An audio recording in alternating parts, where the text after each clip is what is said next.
కామారెడ్డి జిల్లాలో వైకుంఠ ఏకాదశి వేడుకలు ఘనంగా నిర్వహిస్తున్నారు.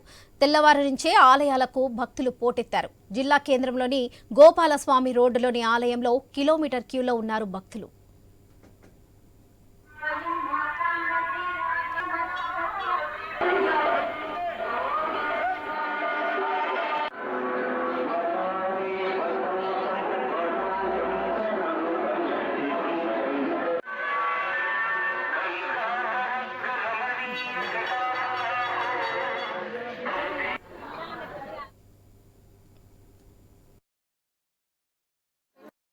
సాక్షాత్తు శ్రీమన్నారాయణుడు దేవతలందరికీ కూడా ముక్కోటి దేవతలందరికీ కూడా మరి వ్యూహవాసుదేవుడిగా ఉండి దర్శనమిచ్చేటువంటి రోజు కాబట్టి ఈరోజు అనేక వైష్ణవ ఆలయాలలో మరి దేవతలు అక్కడ వైకుంఠంలో ఎట్లయితే దర్శిస్తారో ఈరోజు మనమంతా కూడా ఆయా వైకుంఠ ఆలయాలలో మనం దర్శిస్తూ ఉంటాము.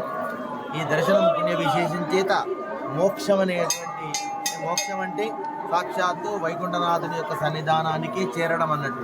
ఈరోజు మన ప్రాంతంలో ఉండేటువంటి ఈ రుక్మిణీ సత్యభామ సమేత శ్రీ వేణుగోపాల స్వామి ఆలయం చాలా పురాతనమైనటువంటిది. అంటే దాదాపుగా 300 సంవత్సరాల ఆలయం కాబట్టి ఇటువంటి ఆలయాన్ని వేల మంది భక్తులు ఉదయం నుంచి సాయంకాలం వరకు దర్శించుకుంటున్నారు. వారికి కూడా స్వామి